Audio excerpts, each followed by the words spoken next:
जा रहा है। किसान और किसानी के प्रति कितनी घृणा है, कितनी नफरत है, कितनी हे दृष्टि से देखा जाता है किसान इस सरकार में, इसका एक उदाहरण स्पष्ट समझ में आया है। बिहार जो अपराध का अड्डा बन चुका है, पिछले अगर महीने भर का भी अगर रिपोर्ट उठा के देखें तो पिछले 26 दिनों में 50 हत्याएं हुई हैं बिहार में। उसके राजधानी पटना में पिछले 16 दिनों में 1 से 16 जुलाई तक 14 मर्डर हुए हैं। और इसमें वहाँ का एडीजी कितनी बेशर्मी के साथ, कितनी बेहूदगी के साथ वो वक्तव्य देता है कि अपराध की मात्रा मई जून में बढ़ जाती है क्योंकि किसान उस समय बेरोजगार होता है, किसान बैठा रहता है। माने किसान और किसानी के प्रति कितनी नफरत है इनके मन में कि ये सारे अपराध किसान करता है। अरे तो किसान अगर बेरोजगार बैठा रहता है तो उसमें किसका हक है? एक बात सही है भाई, ये हमारी किसानी तो अर्ध रोजगार का साधन माना जाता है। जब सीजन रहता है तो उसमें किसान दिन रात मेहनत करता है और एक समय ऐसा आता है कि सारी फसल कट के घर में आ जाती है तो वो बैठ जाता है, उसके पास रोजगार नहीं रहता है। उस समय तो रोजगार मुहैया कराने का काम आपका है, लेकिन खैर जो लोग निहायत बेरोजगार हैं, जिनको ये लोग कांवड़ यात्रा में लगा देते हैं, उनको तो रोजगार दे नहीं रहे हैं। तो फल क्या हुआ? और उससे बड़ी बेशर्मी और बेहूदगी की बात है कि उनका एक मंत्री कहता है, ललन बोलते हैं कि यह तो आपसी विवाद है, यह कोई अपराध नहीं है, यह क्राइम नहीं है। और एक मांझी जी हैं, मांझी जी बोलते हैं कि वो तो हत्या हुई है तो अपराधी की हत्या हुई, वो कोई साधु थोड़े ही था। माने अगर कोई भी हत्या हो तो हत्यारों का भी और हत्या किसकी हुई इसकी भी अब श्रेणियां बांटी जाएंगी। और खास करके उसमें एडीजी का जो वक्तव्य है, और उस पर आज तक अभी तक किसी ने मुंह नहीं खोला है। उस एडीजी की हिम्मत कैसे पड़ गई यह बात कहने की, और यह बात कह के वो कैसे अपने पद पर आज की तारीख तक बना हुआ है, इसमें इतने बड़े शर्मिंदगी की बात है। आज हम इसी पर चर्चा करने के लिए आपके सामने हाजिर हुए हैं। हमारे साथ मानवाधिकार कार्यकर्ता खासकर अररिया से और बिहार से जुड़े हुए हैं नवाज हसन साहब। आपका हसन साहब स्वागत है।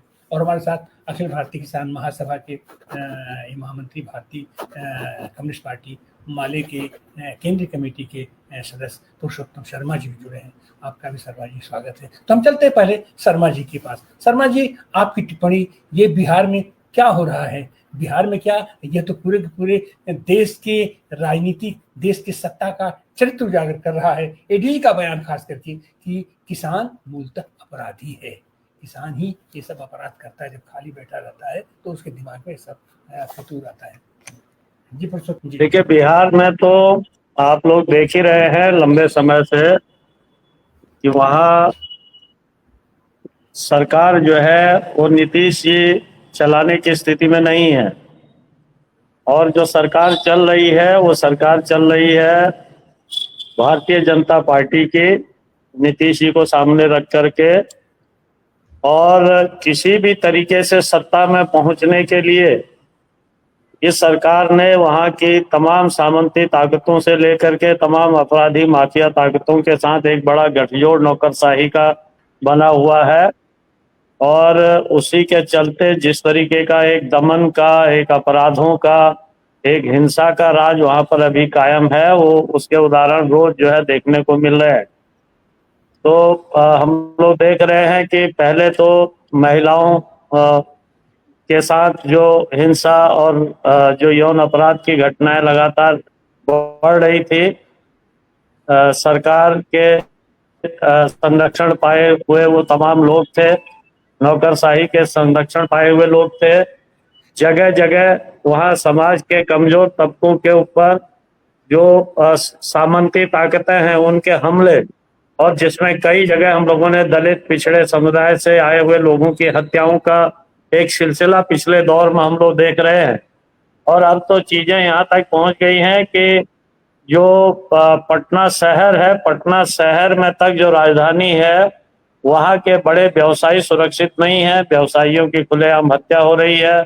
और हॉस्पिटल के अंदर जिस तरीके से परसों की घटना जो हुई है, ये अपने आप में दिखा रही है कि बिहार में कुल मिला करके अब जो है अपराधी माफियाओं का, सामंती ताकतों का राज चल रहा है। उनको खुली छूट जो है भारतीय जनता पार्टी, आरएसएस जैसी ताकतों ने दे रखी है। और नीतीश जो है, नीतीश की सरकार एकदम किसी स्थिति में वहां पर जो है इसको नियंत्रित करने की हालत में नहीं है। नौकरशाही के हाथ पर पूरी सत्ता है, नौकरशाही भाजपा के कंट्रोल में है और एक अपराधी माफिया राज वहां पर चल रहा है। और अब इसको जस्टिफाइड करने के लिए, इसको सही बताने के लिए किसानों के ऊपर जो है, अपने को सही बताने के लिए किसानों के ऊपर दोष मढ़ने का एक नया सिलसिला शुरू हो गया है। पूरे देश के अंदर किसान जो है फसल जब बोता है, फसल जब काटता है, उसके बीच में उसके पास थोड़ा फुर्सत के क्षण होते हैं, तो क्या भारतीय जनता उसके अधिकारी ये बताना चाह रहे हैं कि देश भर के अंदर जो भी अपराध हो रहे हैं वो किसान कर रहे हैं? वो किसान चूंकि खाली रहते हैं इसलिए किसान अपराध करते हैं। तो ये जो है, ये अपराधी माफियाओं के साथ जो गठजोड़ इस सरकार का है, नौकरशाही का बिहार के अंदर है, नौकरशाही जो है कुल मिला करके अब किसानों के ऊपर जो है इसका दोष रोप रही है। और बिहार का किसान, बिहार के लोग इस पूरी स्थिति को समझ रहे हैं और आने वाले चुनावों में इस सरकार को धूल चटाने के लिए लोग कमर कस रहे हैं। जी पुरुषोत्तम जी, सच तो यह है कि इतनी बेशर्मी भरा वक्तव्य आखिर ये लोग देख क्यों रहे हैं। और एक से एक, अभी चुनाव आयोग की राख ठंडी भी नहीं हुई है, उसमें पूरा बिहार जल रहा है और पूरे देश को उसमें जलाने की तैयारी है। और उसके बाद किसानों को लेकर के इस तरीके का वक्तव्य, और जंगल राज जिसको कहा जाता था बिहार में, जंगल राज, जंगल आज क्या हो रहा है। हम चलते हैं पुरुषोत्तम जी, आने वाले दिनों के लिए बिहार में और इस तरीके की बात कहने वाला पूरे देश के पैमाने पर इसका तो उसका प्रतिकार किया जाना चाहिए। ये इनकी हिम्मत कैसे पड़ गई ऐसा वक्तव्य देने का। खिलाफ कोई कार्रवाई ना होना अपने आप में ये बता रहा है कि एडीजी का जो बयान है वो बयान सरकार का बयान है। अगर ये सरकार का बयान नहीं होता तो अभी तक उस पर कार्रवाई हो गई होती। तो ये सरकार का बयान है और सत्ता जो है उस बयान के साथ बिहार की सरकार पूरी तरीके से खड़ी है, दिल्ली की सरकार पूरी तरीके से खड़ी है भारतीय जनता पार्टी की। क्योंकि भारतीय जनता पार्टी ने भी एडीजी के उस बयान का खंडन नहीं किया है, उसने उसकी निंदा नहीं की है, उसने उस पर कार्रवाई की कोई डिमांड नहीं की है। तो ये साफ दिखाई दे रहा है कि ये जो सत्ता में बैठा हुआ राजनीतिक संशय है, ये इसी राजनीतिक संशय का ये बयान है जो किसानों पर दोषारोपण कर रहा है, किसानों को अपराधी बता रहा है, अपराधी माफिया के साथ गठजोड़ करके। और बिहार का किसान और उसके नेतृत्वकारी संगठन इसको बेहतर तरीके से समझ रहे हैं। तो संयुक्त किसान मोर्चे से जुड़े हुए तमाम किसान संगठनों ने, हमारे किसान संगठन ने भी इसकी कड़ी निंदा करते हुए उसको जो है उसके खिलाफ कार्रवाई की डिमांड की है एडीजी के खिलाफ, कि तत्काल इसको जो है पद से हटाया जाए, इसके खिलाफ कार्रवाई की जाए, इसको पद से बर्खास्त किया जाए और किसानों को ये जो बदनाम करने की कार्रवाइयां हैं इसको जो है रोका जाना चाहिए। दूसरी तरफ जो इंडिया गठबंधन की पार्टियां हैं, हमारी पार्टी खुद उसका एक प्रमुख घटक है, हम लोग जो है पार्टी की ओर से, इंडिया गठबंधन की ओर से भी इस सवाल को बिहार के अंदर उठा रहे हैं। और आने वाले समय में बिहार में 20 करीब 10-12 किसान महापंचायतें होने जा रही हैं। उसके लिए बिहार का जो संयुक्त किसान मोर्चे की हमारी इकाई है उसने योजना बनाई है कि वो बिहार के अंदर 10-12 बड़ी किसान महापंचायतें आयोजित करेगी और उन बड़ी किसान महापंचायतों में ये एजेंडा बहुत प्रमुखता से आने वाले समय में उठेगा।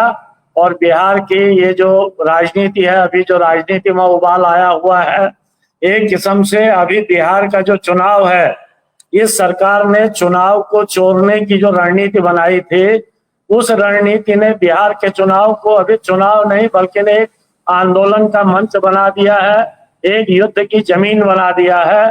और बिहार के किसान मजदूर, बिहार के मेहनत कश लोग और वहां के जो नौजवान हैं, महिलाएं हैं, ये तमाम जो है इस युद्ध को लड़ने के लिए कमर कस रहे हैं और आने वाले समय में इस सरकार को इसका करारा जवाब दिया जाएगा।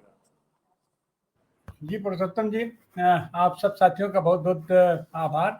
और निश्चित है कि बिहार की धरती से इस तरीके का एक प्रशासनिक अधिकारी ऐसा वक्तव्य देकर के और आज की तारीख तक अपनी कुर्सी पर बैठा हुआ है और वहां से राजनीतिक गलियारे से कोई आवाज नहीं उठ रही है, इसके खिलाफ अब तक कोई एक्शन नहीं हुआ। और सबसे बड़ी बात, सबसे शर्मनाक बात है कि सत्ता की सर्वोच्च कुर्सी पर जो बैठा हुआ है वो अपने आप को समाजवादी कहता है।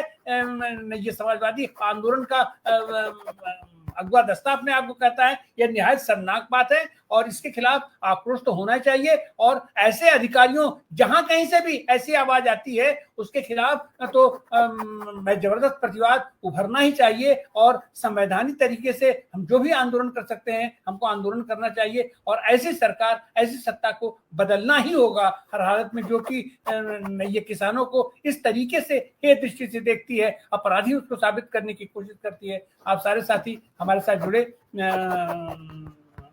ये नवाज हसन साहब, रविन्द्रनाथ राय जी, पुरुषोत्तम जी और सुनील